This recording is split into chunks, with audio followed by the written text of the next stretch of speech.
Hello and welcome to Untitled Film Project Podcast. We're joined again talking about movies.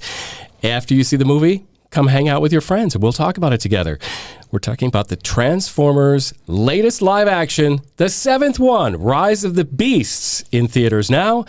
And we also have a big question for today. Which is, Transformers was an animated show in the 80s. I think we all remember that to some degree. What was your favorite animated / cartoon, which is probably the same thing, show growing up? Whatever era you come from, that's whatever your favorite show is that was animated, that's what we want to know.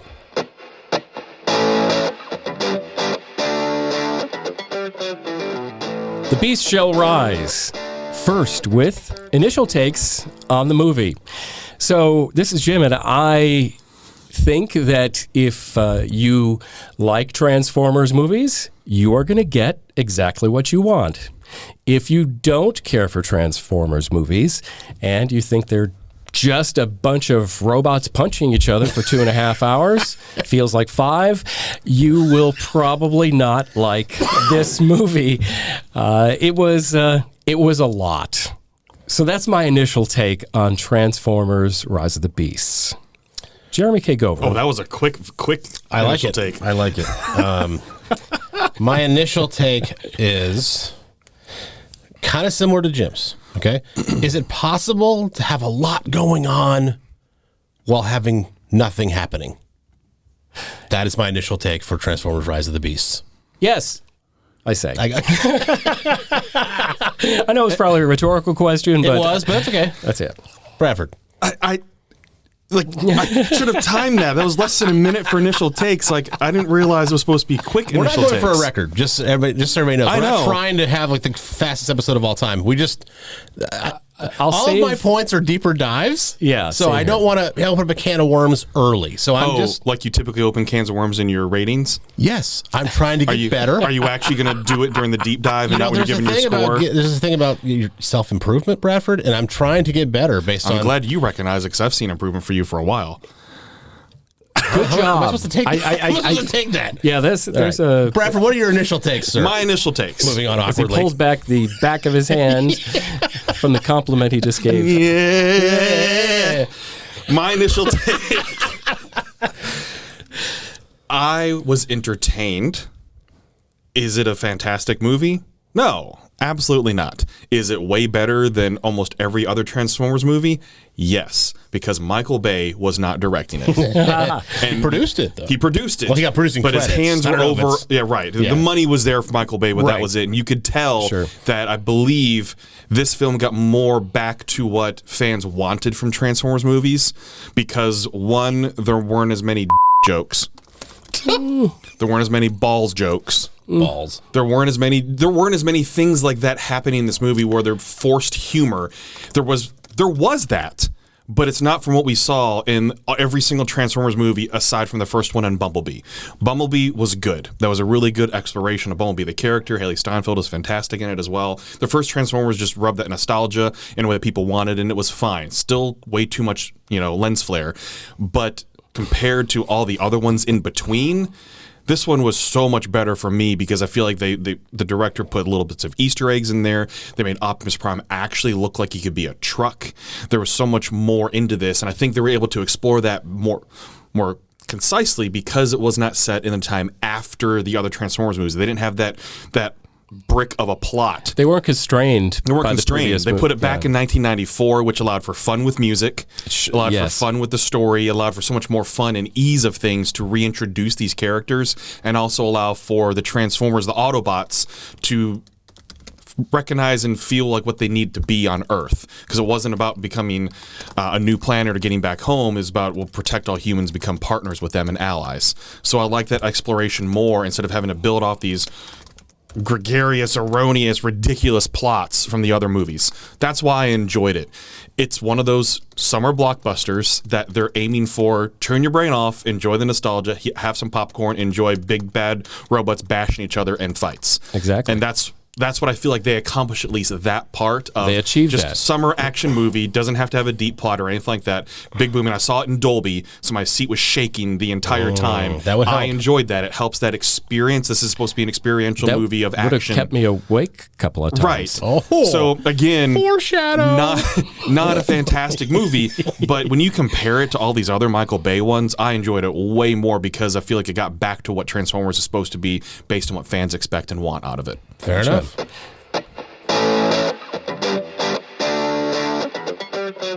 All right, so let's explore a little bit more of the Transformers: Rise of the Beasts.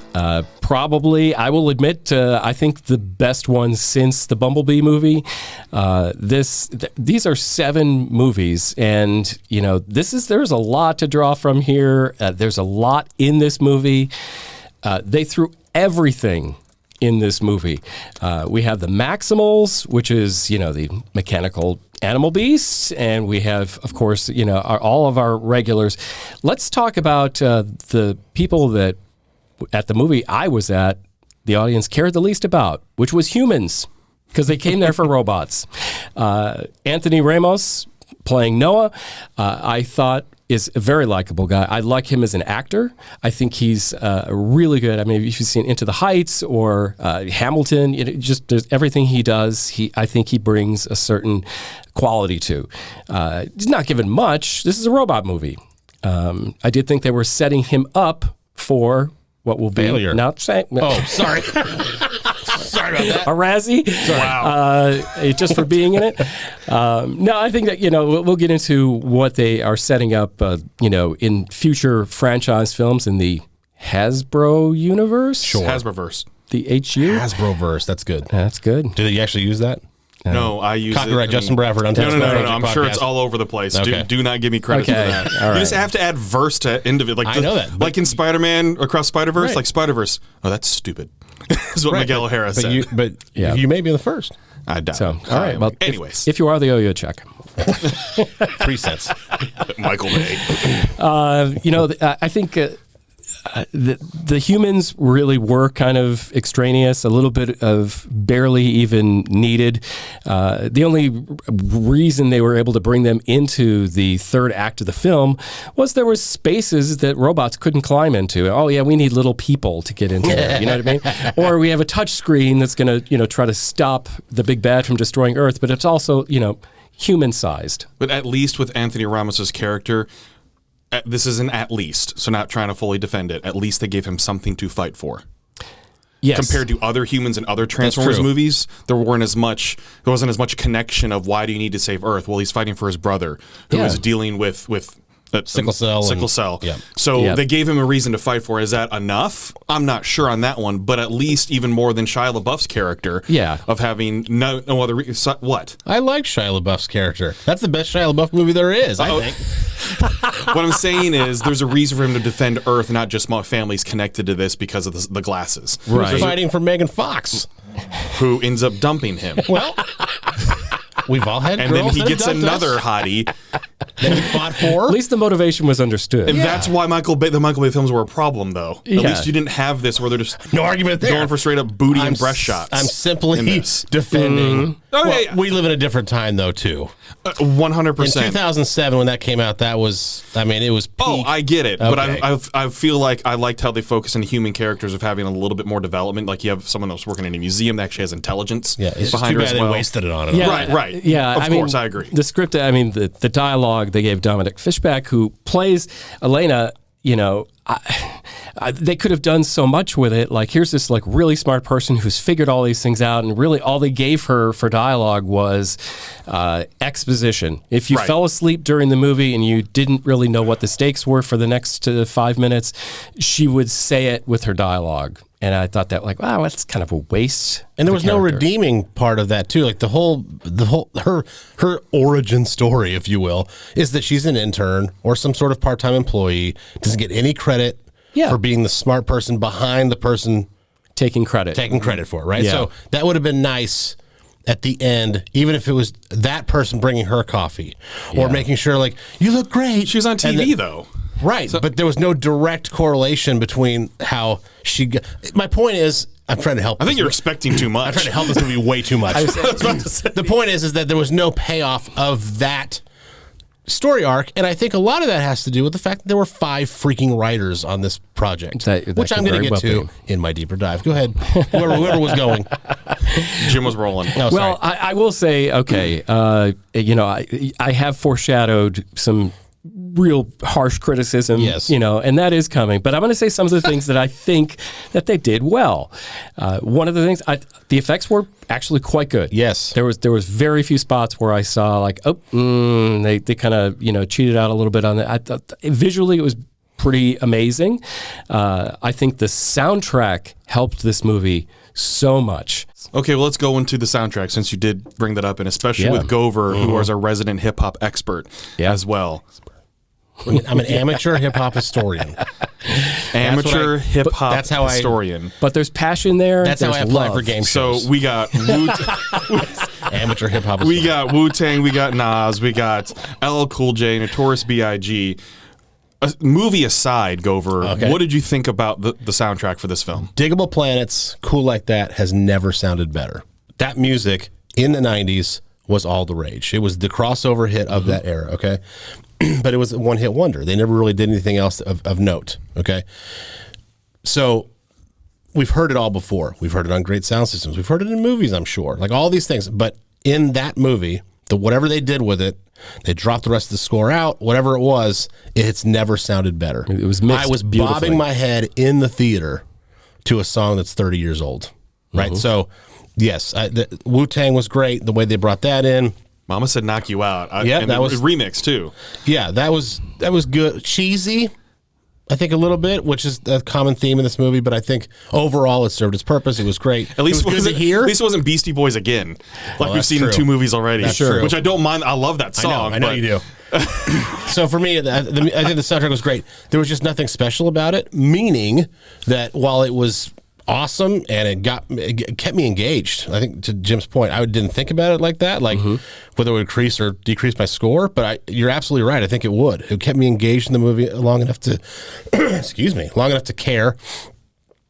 But I could have put that playlist together. As an amateur hip-hop historian, I never thought I'd actually work that back in, but I was able to. As an amateur hip-hop historian, I would have been able to come up with this and say, hey, we need 16 songs that are going to play in this movie that's set in the mid-90s. What do you give us? I could have come up with probably 85% of the songs they came up with. And the other ones you probably came up with would have been just as good as the ones they used. That's correct. So there's nothing special about it. They could have got an everyday, average amateur hip-hop historian to come up with that track list. That doesn't mean it was bad. It just means that there's nothing special about it. Well, I think that one of the reasons probably is because general audience too. So they're going for most recognizable songs, right? For sure. Oh yeah, crowd pleasers. For sure. They definitely were crowd pleasers. Okay, so I will say that's very true. But to that point, there's an SWV song in there. Right. He has an SWV poster on his wall, and that is an outside the box edition. So as much as I'm blasting them for a kind of a cliche set list, that one's pretty great because it was a huge hit in the early 90s for sure. SWV, Sisters with Voices, for those who don't know. Oh, yes. Right? They sampled Michael Jackson. It was awesome. That first album was great. They had their moments. Yeah. But if you ask anybody, ask an average person who grew up in the 90s and you give them 20 artists and you put SWV on it, they probably don't know who that is. Right? That's why they made up for it with Waterfalls. Right. See, that was cliche. So my point is that there are some nuggets in there that were really good and really outside the box to a degree. But overall, very cliche set list, unfortunately.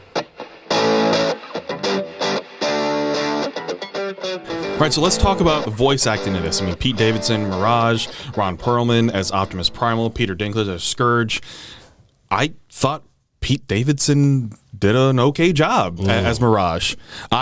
You didn't like it, Gover? No. Why not? Boy, that was a huge breath that he because just I didn't think I'd be asked that question. I thought it would be just a... You had an opinion on it, so I'm going to ask you. I know. I'm saying I thought it would be a note. We'd all be like, yep, and then we'd move on. I didn't think it would actually cause for an answer. Frankly, I didn't mind. If you're looking to form your thoughts for a second, I'll give you a break because Pete Davidson. Like I'm trying to be professional. Yes, that's right. Morning and Taco Bell. When Pete Davidson, is playing that character, I thought he was probably the second most important character in this movie to maybe Anthony Ramos is Noah. That's probably true. He was the comic relief. Did it require much of him? He just played Pete Davidson in a robot costume, but it was kind of likable, like compared to a lot of the movies. I thought it was likable, and I say this because I'm basing it on the previous comedy in Transformers movies where it's way too try hard.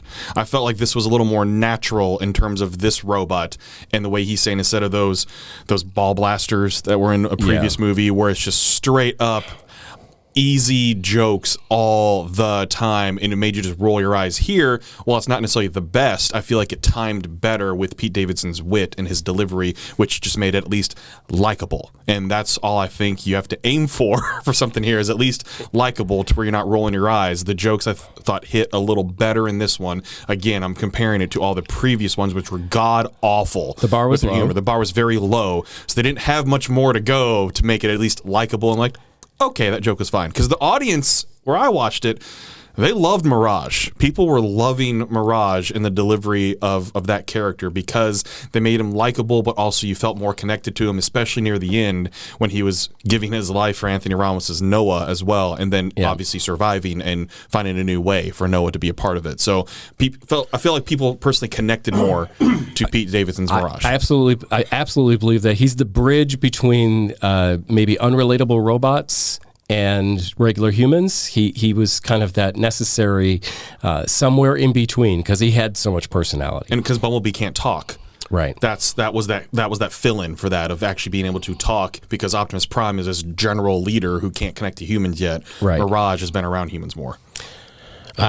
Jeremy. He was distracting to me. Not because he's Pete Davidson, just the way, whatever. I like Pete Davidson. That he's kind of hilarious on character? SNL. He's fine. So this is not a Pete Davidson bashing session. Right. It's just that it was so he stole the show in a bad way. Okay. That's the best way to say it. I'd probably say about 30% less of dialogue. I think it probably would have been like, yeah, perfect amount. Tone it down a bit. 30% less would have made him a side character. Well, I mean, He's meant to be a supporting actor in this. I know. Well, that's a bad choice in my opinion. I didn't think it was good. So less dialogue, more bashy. How about 30% less of both? Okay. How about that? That's So fair. the movie was just too long for you. We'll get to that.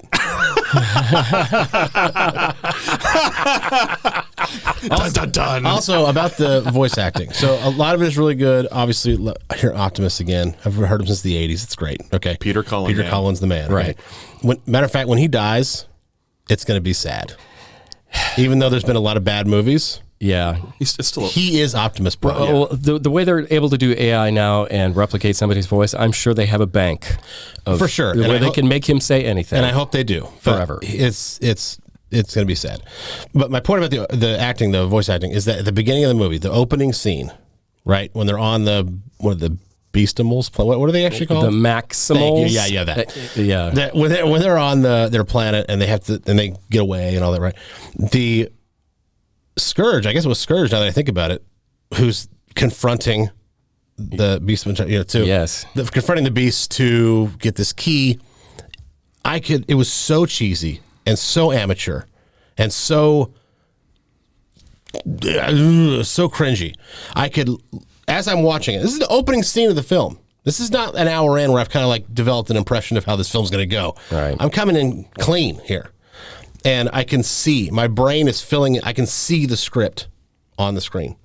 Mm-hmm. It's just, listen, we have to get this key off the world. Otherwise, we are going to die. Do you hear me? Listen, this is serious. I mean, it's just like so how you would write a first draft. Okay. I was going to say, ask an AI to write a script. Great example. That's what you'd get. Yes. It was so bad. Have you watched the Transformers cartoons before? Oh, yeah. But in the 80s, as a kid, you don't care. My son, who's 11, is not reviewing this movie. I am. I'm going to see it as a money-paying adult.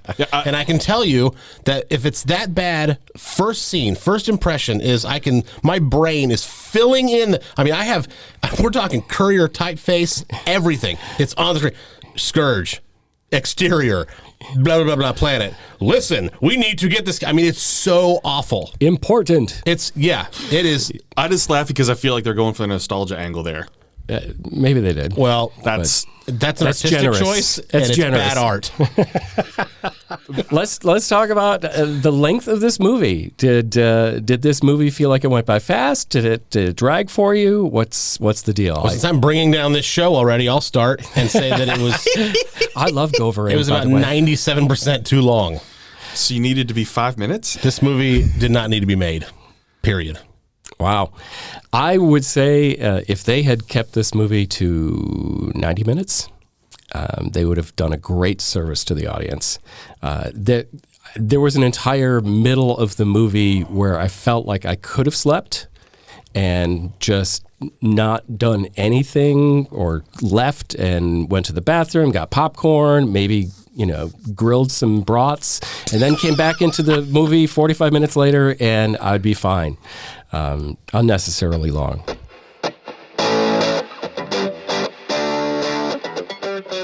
Some of the battles on this podcast have been, in my opinion, better than the ones we saw in the film. So let's get to our scores and what led to those scores. I guess I'll start. While I was watching this movie, I was remembering a classic Simpsons episode in which they were doing, I think, the Daytime Emmy Awards, and Krusty the Clown and Brooke Shields are at the podium, okay?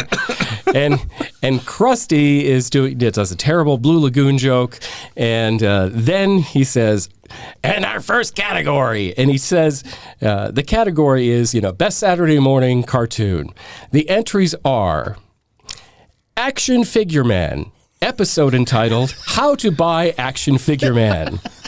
And I thought, oh my God, you just nailed the Hasbro verse. Okay, this was that just kept going through. I'm like, oh my God, this is just like made to sell toys and to service the people who bought those toys when they were, I don't know, 9 or 10 years old, right?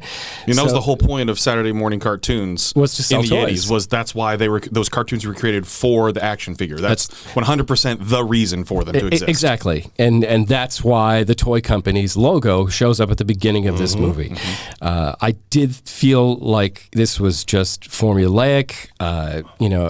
If you're there to see the robots just punch each other for several hours, that's going to be great for you. For me, I needed something more. I know the general audience did not really care about the humans and their development. They just wanted to see robots punching each other. And I'm not one of those guys. I wanted a little more. Yeah, we got a little bit of character development with Optimus Prime. He's like, I don't care about humans. And by the end, he's like, I kind of care about humans. So I'm just going to say this was 2 and whatever hours I won't get back. I really thought this was kind of a bunch of garbage, and I'm going to give it a 3.5. Okay. Bradford, why don't you go ahead and go And a next? pall goes over the room. So, Well, because we can contrast it with Bradford, see, because I know. That's true. okay. So Maybe not. during the film, overall, I wanted to make sure I mentioned this. I thought it was hilarious, the Wheeljack comment when he comes up and they're asking him, why are you speaking with a Spanish accent? Dude, you can't just ask that. Like that. I thought that was funny right there. The action sequences, it was been brought up multiple times about how in other Transformers movies, we would see them in metropolitan areas and dealing with the landscape they were given, whether it's city buildings, things like that. Here is all like open, deserted land. So the battles didn't seem as intense because they're not crashing into buildings, they're not utilizing the landscape around them. So They almost zoomed out a little bit more than they did with a Michael Bay movie, where Right. you're just seeing parts crunching which against is each okay. other. It's a different take on it. And I mean, every other Transformers movies, it seemed like it was Chicago, it was New York, it was some other part of it was Egypt. I mean, there were so many different things. So that I think took away from the battle sequences because they're not dealing with the world around them as much. They're just dealing with a volcano that has turned into something. Not a whole lot of collateral damage. Right. And you're not dealing with that with the landscape around you. Dear God, I'm just glad it wasn't The Last Night or Age of Extinction. And to throw out the Rotten Tomato scores for those two, The Last Night is a 16% overall. Age of Extinction is an 18%. Bumblebee's a 91%. That's how good Bumblebee was when even critics were like, that's a good movie. So in my personal review, on TikTok, Twitter, wherever you go to watch my reviews, I even said, the critics are not going to enjoy this movie. They're going to make it rotten, but the general audience is going to like it. Before even going to Rotten Tomatoes, I just put that out there. Right now, tomato meter's at 53%, which for a Transformers movie from the critics ain't too bad for a Transformers film, especially when you compare it to the other ones. But the audience score with over 1,000+ reviews from the audience is a 90% on Rotten Tomatoes. On IMDb, overall with 7.3 thousand reviews, it's a 6.6. I think that is more fair than anything else when you compile all the reviews. This is made for the audiences. It's obviously not made to be critically acclaimed. I think we all know that and can agree that it's not meant to be a critically acclaimed movie. It's meant to be boom, boom, action, yay, Transformers, nostalgia, make money. That's what this movie's for. But, which we didn't touch on, it's also potentially setting up a Hasbro-verse. Yes. Spoilers. When I didn't expect this, I know we've been teased this so long with leaks and everything about setting up potential Hasbroverse. So me, as a child of the 80s, when all of a sudden they throw out the whole G.I. Joe thing, and I'm like, what?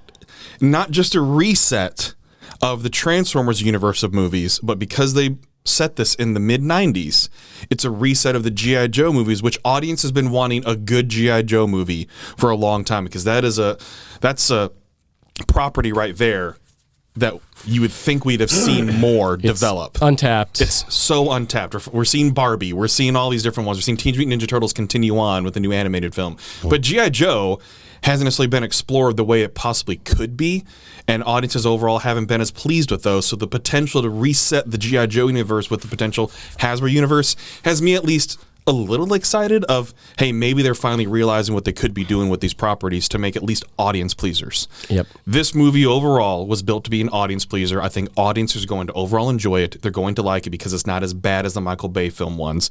Me overall seeing the problems with this, but also seeing the potential that it does to please an audience, I give it a 6.5. All right. Okay. Jeremy K. Gover, Transformers, Rise of the Beasts. 7 movies in this series, 2 worth anything. Anthony Ramos was great. He gave it everything he had. It's too bad the movie failed him, like I kind of joked about earlier. The special effects were great. Once again, really enjoyed them. It's the typical cookie cutter, in a sense, big action movie that has too many jump cuts to where you can't really notice the imperfections, right? But that's a problem throughout movies, not this one, right? Sure. So I don't necessarily count off for that. The special effects, when they're left on the screen, so your eye can, right, they don't look fake. It looks like they're really there. Mm-hmm. And that's major props for that. Too many production companies. I'm pretty sure that if I go back to the theater right now that I was sitting in, those production companies at the beginning of the film are still rolling. There were so many of them. There were 5 people listed as screenwriters. 5. And I have 2 thoughts on this. One, between the 5 writers, not one thought, this dialogue kind of sucks. And then the other thought is, clearly it has too many, because not a single clear thought between scenes was projected onto the screen. It was just a convoluted mess. No continuous vision through the movie. Just unreal. Yeah. Case in point, what I said earlier about there was this intern who didn't get any credit. She finally has an opportunity because she's on TV. So to the audience, she got credit. Obviously, cream rose to the top, right? Yep. But there's no just payoff about that woman then answering to her or or begging for her forgiveness. I mean, anything like, hey, call me if you want to work together. Anything that would just redeem that. 5 seconds of screen time could have done that. And you've had enough in this movie to do that. So 60 minutes interview, her former boss is getting her coffee. That's all right. That would have been funny, yes. Yeah, so thank you. I hate you, but not that much. My main problem comes down to one example, okay? And the writing thing has to do with that. So first, there's the key. We're introduced to this key. Then the bad guys get the key all of a sudden, and it's been cut in half. We learn that it's been eventually cut in half after they get the key. You're like, okay. Then the bad guys get both halves. Okay. Then all of a sudden, there's a password. Right. Out of nowhere. They're just creating things mid-script with no continuity at all through the whole 2 hours and 20, whatever Bradford said it was. It's just, we're just going to develop a MacGuffin in the middle. We don't need to allude to it. We're just going to come up with it, and we're going to be fine with that. Try not to think too hard. It is the laziest writing I've ever seen in a major studio release. Wow. It is horrible. In the end credits, there was a part that said, the producers would like to thank our COVID compliance team with whom we wouldn't have been able to make this movie. It's too bad because then they are responsible for wasting everyone's time and money. That's at It's Gover Time. It's Gover Time on Twitter. This is the worst movie of the year, 1.5. The worst movie of the year. 1.5. Worst movie of the year. And by the way, I applaud you sticking to this. Before I wrote that claim, I went back and looked at, the 47, whatever the number is we've seen. Yeah. It is. Cocaine Bear was better. Yeah. I mean, yeah. Plane was better. Yeah. Yeah, it's not good. So, worst movie of the year, Transformers Rise of the Beast. I hate to say it. I can't say that I wanted to come in liking it. I can't say that because, again, I try to check my expectations at the door. Okay, I'm trying to come in clean.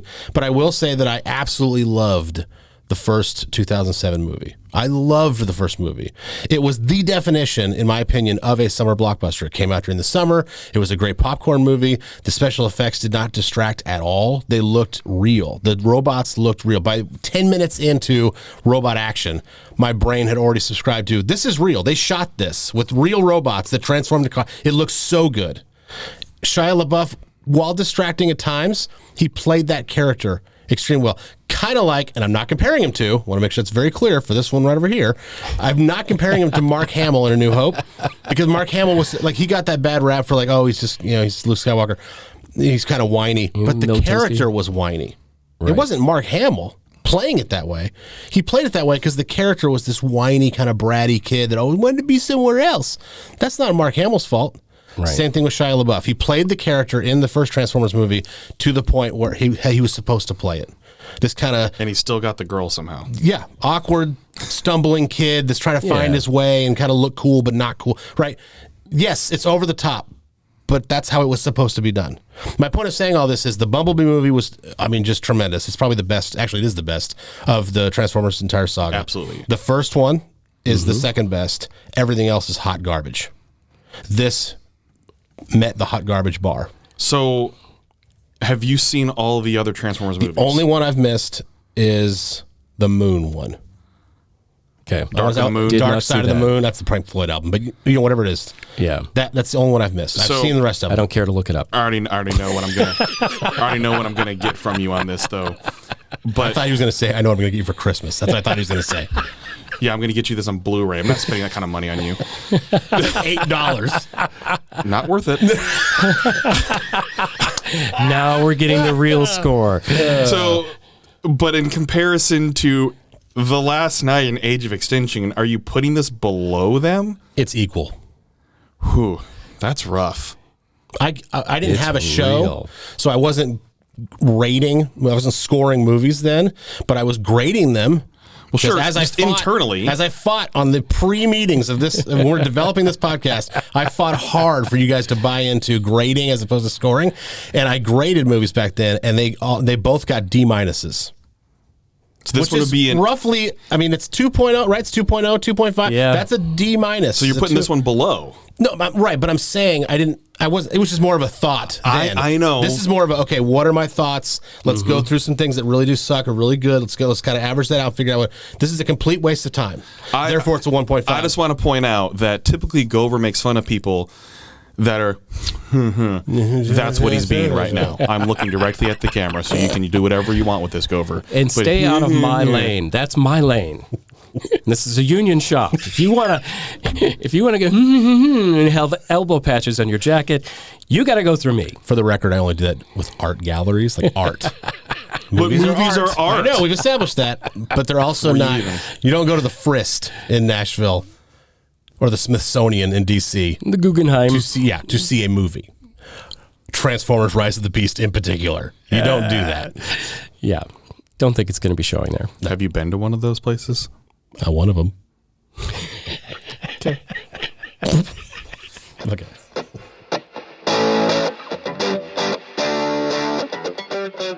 This is the Untitled Film Project Podcast, and it's time for the big question. What was your favorite animated show growing up? Bradford, let's start with you. Yeah. Oh, gosh. So born in 1983. So most of the memories of childhood cartoons are going to be coming from the late 80s and early 90s. Yep. So throwing out ones like Thundercats, DuckTales, Thundercats is Darkwing good. Duck, Tiny Toon Adventures. But I would say the ones that I probably remember the most and probably have a bigger connection to, especially when I visit parks or things like that, would probably be Chip 'n Dale Rescue Rangers. Oh, Absolutely love Solid that. choice. Yeah. Love that so much. Even though I quote Darkwing Duck, I quote Tiny Toon Adventures all the time as well. I still feel like I have a better connection to Chip 'n Dale's Rescue Rangers. Love that. Okay. Jimmy, what you got? So people have told me, "Oh, you're childish," and I said, "No, I have childlike ways." So I want to give it. I'm going to give it an honorable mention. I got to give credit to SpongeBob. So SpongeBob, when I was growing up, it would have been that's my jam. Okay, I still quote SpongeBob episodes on the daily. One of the greatest cartoons. I just absolutely love it. The writing is fantastic. It's hilarious. But mine has got to be the original Scooby-Doo, which for the most part, almost every generation has grown up on. Yes. Okay? So, yes, I know it is the definition of a template show. Okay, so was awesome. Right? They go, there's a haunting somewhere. They go to investigate it. It's always, we pull the monster's mask off at the end, and it's so-and-so who wanted to sell the ranch to a large corporation. And I would have gotten away with it too if it weren't for you meddling kids. Right? But that was just like, there was so much comfort in that. Knowing like I'm not there to see something different. I'm really just going to enjoy this. And, within this stupid little show, we have this variety of characters. Okay. So we've got, the really hot teenage, couple that might be a couple, will they, won't they, Right. even before you even knew what that meant, right? You've got Velma, who's this like, really different. No, but not at the time, though. She was not. I know.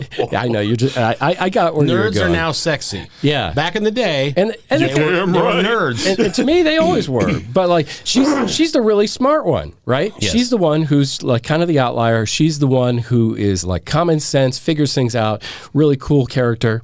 And then you've got comic relief with Scooby and Shaggy, and their love of snacks and food, their probable enjoyment of marijuana that everybody knew and they alluded to, but they never really just put it out there. So you got to have fun with those characters and all the things you thought about them, or they didn't necessarily show you those in any of the episodes, but your mind could fill in the blanks, and everybody did in their own way, and that's what made it so much fun. So I go with Scooby-Doo. Favorite Scooby-Doo shows? I'm not sure about the question. Then I'll answer it for you. The ones that Batman and Robin were in. Oh, guest appearances. I would wait for the theme song would change. And if the theme song changed at a certain point and Batman and Robin swooped in, you could not pry me away from the TV. That was must-see programming. Phyllis Diller was obviously great too, but they weren't you didn't know when they were going to show the Harlem Globetrotters. Harlem showed up. Globetrotters, I remember. Yeah, but Batman and Robin changed the theme. And if that one of those rolled, oh man, Mom, I'll wait. You just got to wait. Yeah, you were seeing the All-Star Game. Yes. When that happened. Okay, so Jim, I got to ask, can you do an impression of either Scooby-Doo or Shaggy? Not very well. Okay. Not very well. That was Bradford's attempt at it. My favorite animated show growing up, without question, there's a lot of them, right? But Garfield and Friends. Garfield and Friends was not one I watched. So tell me why you loved it. So I was born in 1977, so the mid to late 80s. Garfield dropped on Saturday mornings. Yeah. I think it was at 9 a.m. where I was at, I think.